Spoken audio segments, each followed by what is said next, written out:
Hi, and welcome to A New You, where I'm speaking with Ade and Kate from A2K Media. Hi, Ade. Hi, Kate. Hi, Eva. How you Thank going? you so much. Yeah, so you are. So Ade, let me know what occurred to you to create your authenticity as a disabled producer. Well, to give it context, I should give context. I've actually been involved in the TV industry, professional screen industry since 1988, when at the age of 19 years old, I was working as floor manager for the ABC News. Floor manager, Yes. did you say? So what does a floor manager do? Oh, it's a sort of a stage manager in context of a TV studio, Say it again, sorry. like a stage manager for a TV studio, but you're basically running the set, working with the cast and the crew, and communicating with the crew through the directors, whatever, to just keep the project running, productively and progressively as possible. Great. So that's kind of like humanity and technology melded into one, isn't it? I like to embrace that, yes. I spread that. It's funny, but that's essentially the vibe. Yeah, wonderful. So you, I think, did Ade wanted to go back and give that question about how you got your authenticity, Right. sort of give it some context. Well, as a screen media professional since 1988, I suppose I just kept going as best as I could. Once I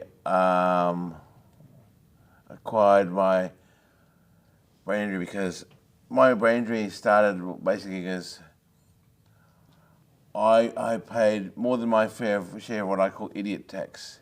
Maybe you shouldn't use it. Wait.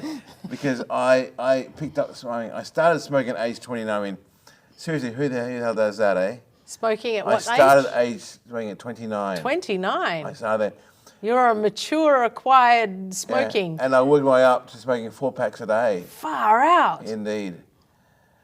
A very expensive and unhealthy habit. Yes. And what eventuated? It resulted in 2 brain hemorrhagic strokes. Now, most common strokes are like clot strokes. But when I was going through some really bad headaches, and I went to my doctor at my parents' house, and I said, I've been having bad dreams.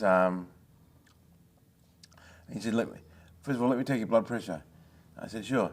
And then she said, okay, you know how your blood pressure is meant to be, 120/80? Yes. Yours is currently 210/150. I said, oh, gee whiz. And I said, okay. And I said, okay. And he said, I want you to have sitting there going on the CAT scan machine, but may you come back in 10 minutes and do that? I said, okay, sure. So I did that. I said, let me just go. I'm back a minute. Went across a cigarette, got some cigarettes and newspaper cigarettes, So you left the CAT scan machine to go and get some cigarettes so you could smoke before having a CAT scan. Yeah. You had a problem, darling. It would appear so. But anyway, and I said, okay, well, she said, bad news is you're currently having a brain hemorrhagic stroke. Currently? Yes. So what does that mean? Does that mean that there's My blood? brain is bleeding. Okay, so... You have to go to the hospital now, but you're not driving. And my intuitive instinct response to that was, bullshit, I'm not driving. Yeah. No one tells me I'm not driving. So, maybe it's time I grew up and did the right thing. So I called my mum and asked her to pick me up. Thanks, Mum. And then she picked me up and then took me to the Dandenong Hospital. And when I got there, she gave me a note to give to the hospital. What do you call the receptionist at the hospital? They were like the triage nurse. I just called her receptionist. We got there, and all these people were. It was like poor people looking very unwell. There was one guy who had like he had a compound fracture in his hand, and he was nursing a wound of a bone sticking over his hand. with a look like I'm going to describe as some sort of psychopathic look. And he just looked at me, I said, "You okay, mate?" He goes, "Yeah." I'll tell you yes. All right. So then they took you upstairs and. So then I went to the judge. I said, "Look, I'm sorry. My doctor asked me to give this to you. I'm really sorry if you're having a busy day, but this is just something I was going to pass on to you. But don't worry, I'm okay. There's nothing in a hurry." And then she went straight to immediate action and went, "Okay, we'll get you straight into CERN," and got me to took me to the doctor, and they said, "Right, it'll take you straight inside now to into emergency." So did they chop over? Was your head chopped open? No, they wanted to take me to straight to the neuro ward, but there wasn't room or space in there, so I was just hanging around a bit, So did that contribute to the severity? It contributed to me wanting just to do a thing. Is there a place we can get a coffee and have a cigarette? And have a cigarette. Yeah. But then we probably should emphasise that was Ade's first stroke, and he was in hospital for 2 weeks and he made a full recovery. Yes. So, and then, 5 years later, there was the second stroke, which was the major stroke. The disability-related stroke, and that was where I was then in a situation where I had to, try to, I suppose, keep as calm as possible and just, meditate and breathe and just, it's hard, I can't really remember many things about it.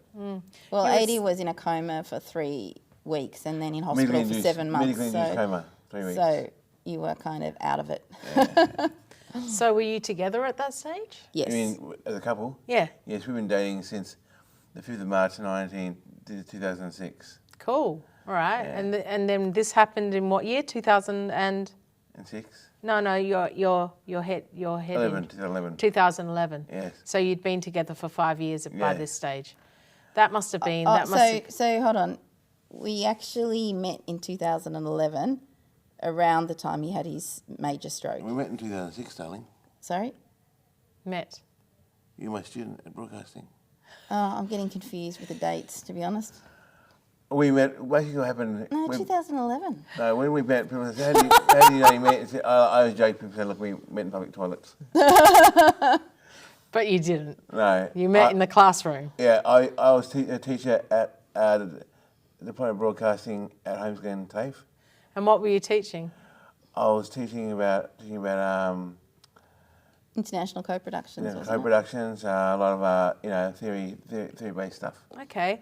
So, but you worked on the technical side of TV shows before and technical side of media before, didn't you? It's more what we call production operations. Okay. Because I was a floor manager, Yeah. it was all about production operations, about the operational side of the TV production. Whereas if you say technical, I always say you think more either at a technical position like a camera operator, sound recordist, editor, or some of that ilk. But no, I was in production operations. Okay. So what motivated you to move into production with A2K Media and Kate?